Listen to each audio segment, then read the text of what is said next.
بسم اللہ الرحمن الرحیم الحمدللہ رب العالمین والصلاة والسلام علی خاتم الانبیاء محمد وعلی آلہ وصحبہ وامتہ اجمعین اما بعد۔ عزیز طلباء کرام، ہم نے کچھ ویڈیوز سے قادیانی تحریفات آیات قرآنیہ اور احادیث نبویہ کے اندر جو کی گئی ہیں ان کا بیان پڑھ رہے تھے۔ اس سے قبل آپ 3 احادیث کو پڑھ چکے ہیں۔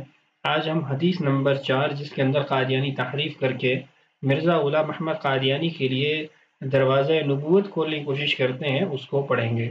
دیکھیے حدیث نمبر 4، انکا خاتم المہاجرین۔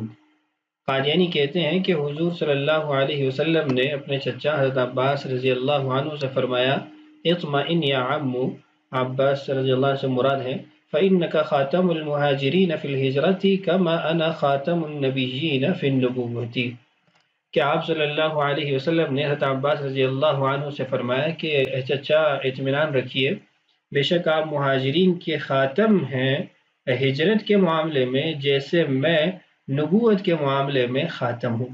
مسلمانوں کے نزدیک تو اس کا ترجمہ یہ ہے کہ فإنک خاتم المہاجرین فی الہجرت، کہ آپ مہاجرین جو ہجرت کر رہے تھے فتح مکہ سے پہلے ان میں آخری فرد ہیں جنہوں نے اللہ کے لیے مکہ سے ہجرت کی ہے، جیسے میں اللہ کا آخری نبی ہوں نبوت کے معاملے میں یا نبوت کے سلسلے میں۔ جبکہ قادیانی جماعت کہتی کہ نہیں ایسا نہیں ہے، اور وہ اعتراض یہ کرتے ہیں کہ ہجرت ختم تو نہیں ہوگی عباس کے بعد، ہجرت تو آج کے زمانے میں بھی موجود ہے، تو ان کو خاتم المہاجرین جو کہا گیا ہے وہ بمعنی آخر المہاجرین نہیں کہا گیا، اس لیے کہ ہجرت تو اب بھی موجود ہے۔ تو ایسے ہی خاتم النبیین کا بھی معنی ہوگا کہ نبوت اب بھی موجود ہے جیسے ہجرت موجود ہے، نعوذ باللہ۔ ان کے ہاں خاتم کے جو معنی کیے جاتے ہیں اس سے متعلق تو تفصیلی کلام ہمارا ابتدائی ویڈیوز میں ہو چکا ہے، یہاں پر بھی انشاءاللہ آگے چل کے میں 1-2 معنی ان کے ذکر کر دوں گا، آپ اس میں سوچئے گا کہ وہ معنی کیسے درست ہو سکتا ہے۔ یہ ان کی غبی ہونے پر دلیل ہے کہ وہ ایک ایسی حدیث سے اپنے مستدل بنانے کی کوشش کرتے ہیں جو خود ختم نبوت کو ثابت کر رہی ہے۔ بہرحال اگر حضرت عباس رضی اللہ عنہ کے بعد ہجرت جاری ہے تو حضور صلی اللہ علیہ وسلم کے بعد نبوت بھی جاری ہے۔ جواب دیکھیے، قادیانی اس روایت میں بھی دجل سے کام لیتے ہیں۔ اصل واقعہ یہ ہے کہ حضرت عباس رضی اللہ عنہ مکہ مکرمہ سے ہجرت کر کے مدینہ طیبہ کے سفر پر روانہ ہو گئے تھے۔ مکہ مکرمہ سے چند کوس باہر تشریف لے گئے تو راستہ میں مدینہ طیبہ سے حضرت صلی اللہ علیہ وسلم 10,000 قدسیوں کا لشکر لے کر مکہ فتح کرنے کے لیے تشریف لے آئے۔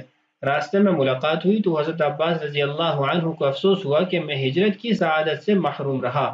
حضور صلی اللہ علیہ وسلم نے حضرت عباس رضی اللہ عنہ کو تسلی و حصول ثواب کی بشارت دیتے ہوئے یہ فرمایا، اس لیے کہ یہ واقعتاً مکہ مکرمہ سے ہجرت کرنے والے آخری مہاجر حضرت عباس رضی اللہ عنہ تھے، اس لیے کہ ہجرت دارالکفر سے دارالاسلام کی طرف کی جاتی ہے۔ مکہ مکرمہ رحمت دو عالم صلی اللہ علیہ وسلم کے ہاتھوں ایسے فتح ہوا جو قیامت کی صبح تک دارالاسلام رہے گا انشاءاللہ۔ تو مکہ مکرمہ سے آخری مہاجر واقعی حضرت عباس رضی اللہ عنہ ہوئے۔ آپ صلی اللہ علیہ وسلم کا فرمانا، اے چچا تم خاتم المہاجرین ہو، تمہارے بعد جو بھی مکہ چھوڑ کر آئے گا اسے مہاجر کا لقب نہیں ملے گا، یعنی جو فرض ہجرت تھی مکہ سے مدینہ اس کا وقت ختم ہو گیا، اور دوسرا جو مکہ مکرمہ تھا اب وہ دارالحرب نہیں بلکہ دارالاسلام بن چکا تھا، دارالکفر نہیں بلکہ دارالاسلام بن چکا تھا، تو اب وہاں سے ہجرت فرض نہیں تھی۔ تو آخری جو فرض ہجرت کرنے والے ہیں مکہ سے مدینہ کی طرف وہ حضرت عباس رضی اللہ عنہ ہے۔ اسی لیے امام بخاری رحمہ اللہ فرماتے ہیں کہ لا ہجرت بعد الفتح، بخاری شریف صفحہ نمبر 433 جلد نمبر 1۔ حضرت حافظ ابن حجر عسقلانی رحمہ اللہ فرماتے ہیں کہ ہاجر قبل الفتح بقلیل وشہد الفتح، کہ یہ جو اللہ کے رسول صلی اللہ علیہ وسلم حضرت عباس رضی اللہ عنہ سے یہ ارشاد فرمایا تھا، یہ اس موقع پر تھا جب انہوں نے فتح مکہ سے کچھ دیر پہلے ہجرت کی تھی اور فتح مکہ کے اندر شریک ہوئے تھے۔ ترجمہ، حضرت عباس رضی اللہ عنہ نے فتح مکہ سے قدر پیشتر ہجرت کی اور آپ فتح مکہ میں حاضر تھے۔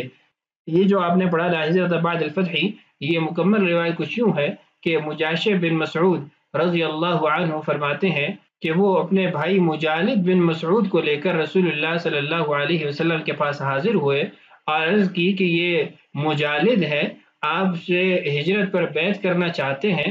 تو آپ صلی اللہ علیہ وسلم نے ارشاد فرمایا لا ہجرت بعد فتح مکہ ولکن ابایعہ علی الاسلام، کہ فتح مکہ کے بعد ہجرت اب نہیں ہے، یعنی وہ فرض ہجرت جو فتح مکہ سے پہلے مکہ سے کی جا رہی تھی وہ اب نہیں ہے، وَلَكِنْ أُبَايِعُهُ عَلَى الْإِسْلَامِ، لیکن میں ابھی اسے بیعت کروں گا اسلام کے اوپر، یعنی اسلام کی بیعت لوں گا۔ تو رسول اللہ صلی اللہ علیہ وسلم کے اس ارشاد سے مراد وہ فتح مکہ سے پہلے والی فرض ہجرت کے خاتم ہونے کو بیان کرنا ہے۔ حضرت عباس رضی اللہ عنہ آخری فرد ہے جنہوں نے وہ فرض ہجرت مکہ سے مدینہ کی طرف کی۔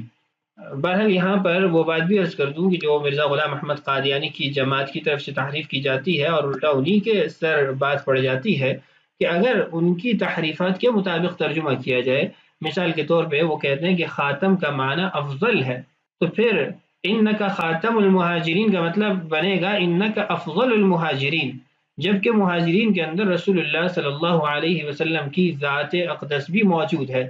تو کیا قادیانی جماعت عباس رضی اللہ عنہ کو رسول اللہ صلی اللہ علیہ وسلم سے بھی افضل قرار دے گی؟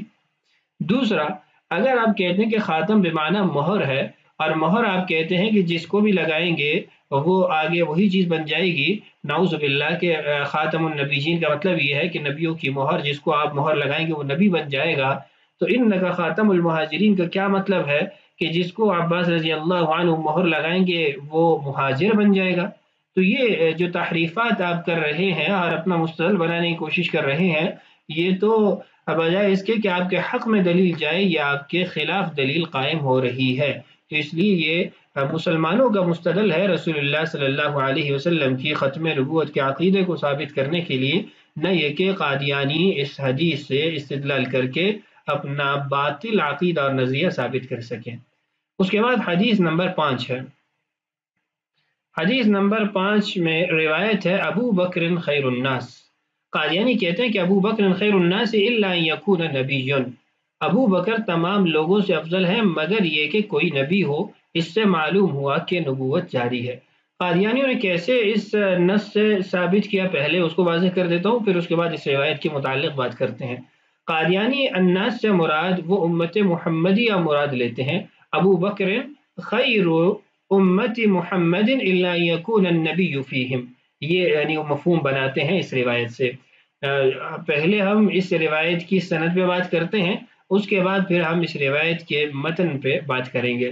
روایت کی سند سے متعلق یہاں پر تو کلام موجود نہیں ہے، لیکن مجھے ایک اس روایت کی سند سے متعلق کلام ملا ہے، میں آپ کے سامنے اسکرین پر اس کو لے آتا ہوں، اس کے بعد انشاءاللہ پھر ہم واپس اپنی کتاب کی عبارت کی طرف آتے ہیں۔ ابو بکر خیر الناس الا یکون نبی، اس کی سند دیکھیے، حدثنا محمد بن احمد بن هارون قال حدثنا احمد بن الهيثم قال حدثنا اسماعیل بن زیاد اللیلی قال حدثنا عمر یونس عن عكرمة بن عمار عن اياس بن سلمة قال حدثني ابي ان رسول الله صلى الله عليه وسلم قال ابو بکر خیر الناس الا یکون نبی۔ قادیانیوں نے یہ روایت طبری اور کنز العمال وغیرہ سے پیش کی ہے، لیکن ان کتب میں اس روایت کی سند موجود نہیں ہے۔ کنز العمال میں ایک دوسرے مقام پر اسی سند ہے، لیکن وہ بھی کتاب کی طرف منسوب ہے۔ اس روایت کی سند ابو احمد بن عدی الجرجانی المتوفى 365 ہجری کی کتاب الکامل فی ضعفاء الرجال میں موجود ہے۔ سند کیا ہے؟ حدثنا پہلا راوی محمد بن احمد بن ہارون قال حدثنا، دوسرا راوی دیکھیے احمد بن الہیثم قال حدثنا، تیسرا راوی اسماعیل بن زیاد اللیلی قال حدثنا عمر یونس عن عكرمة بن عمار عن اياس بن سلمة قال حدثني ابی، آگے مکمل اس کی سند اور متن موجود ہے۔ الکامل فی ضعفاء الرجال جلد نمبر 6 صفحہ نمبر 484۔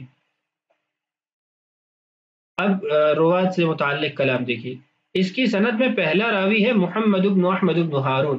میزان الاعتدال میں لکھا ہے کہ اس پر حدیث ایجاد کرنے کا الزام ہے، یعنی اپنے سے حدیث بنانے کا الزام ہے۔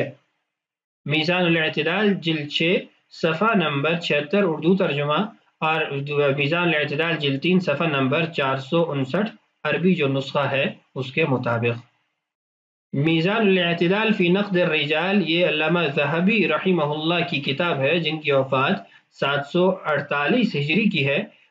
وہ اپنی کتاب کے اندر اس راوی سے متعلق یہ کلام ذکر کرتے ہیں۔ آگے دیکھیے، اس سند میں دوسرا راوی ہے احمد بن الہیثم، جو بشر بن عبد الوہاب کے نام سے مشہور ہے۔ میزان الاعتدال میں اس کے بارے میں لکھا ہے کہ اس نے مسلسل عید والی روایت ایجاد کی ہے، یعنی اس پر بھی ایجاد روایت کی تہمت ہے، ایجاد روایت کا حکم ہے۔ میزان الاعتدال جلد 2 صفحہ نمبر 65، اردو ترجمہ۔ امام ذہبی کی کتاب المغنی فی الضعفاء میں لکھا ہے کہ مسلسل عید والی روایت اس نے ایجاد کی ہے۔ یہ دوسری شہادت آگئی ہے احمد بن الہیثم کے متعلق۔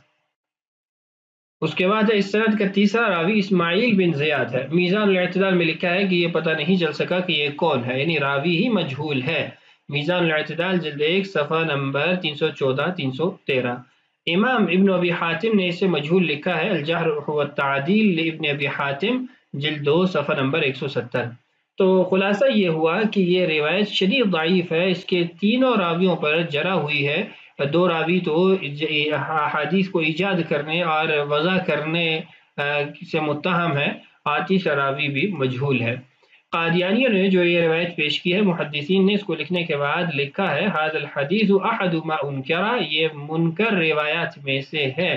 کنز العمال جلد 11 صفحہ نمبر 549، جو حدیث نمبر ہے وہ 32578۔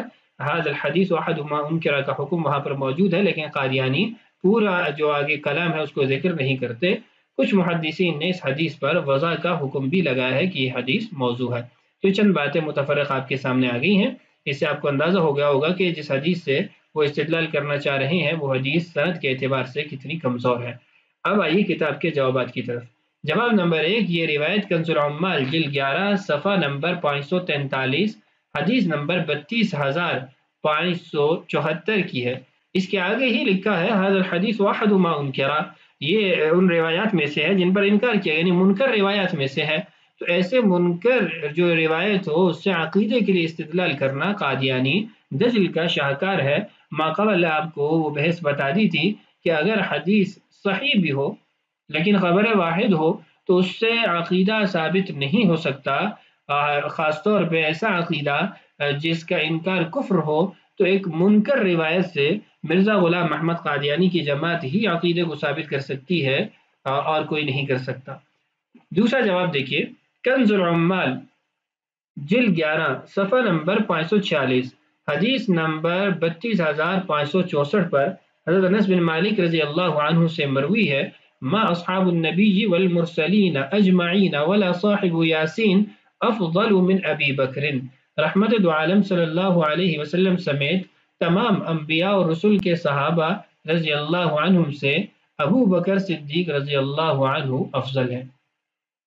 حاکم میں حضرت ابو ہریرہ رضی اللہ عنہ سے کنز العمال میں جلد 11 صفحہ نمبر 560 حدیث نمبر 32645 پر روایت کے الفاظ ہیں، ابو بکر وعمر خیر الاولین وخیر الآخرین وخیر اہل السماوات وخیر اہل الارضین الا النبیین والمرسلین۔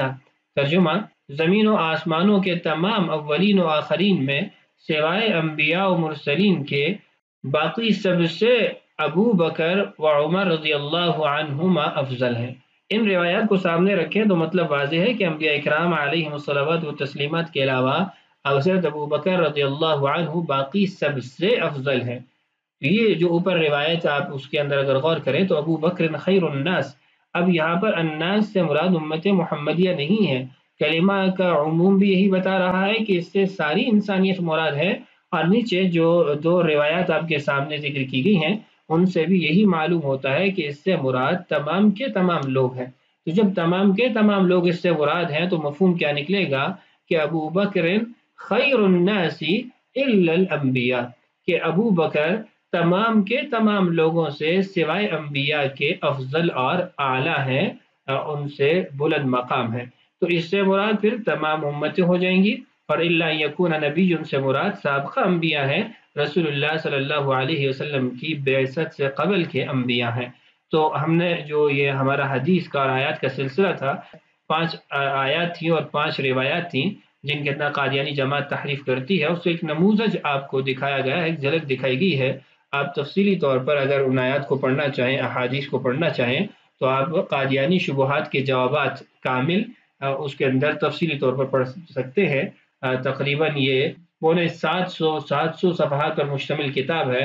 قادیانی جو تحریفات ہیں ان کے متعلق اچھا خاصا مواد اس میں موجود ہے، آپ اس کو ضرور اپنے مطالعے میں رکھیے۔ اللہ تعالیٰ اس فتنے کی جو سنگینی ہے اس سے انسانیت کی حفاظت فرمائے۔ اللہ تعالیٰ ہم سب کا حامی و ناصر ہو۔ السلام علیکم ورحمۃ اللہ وبرکاتہ۔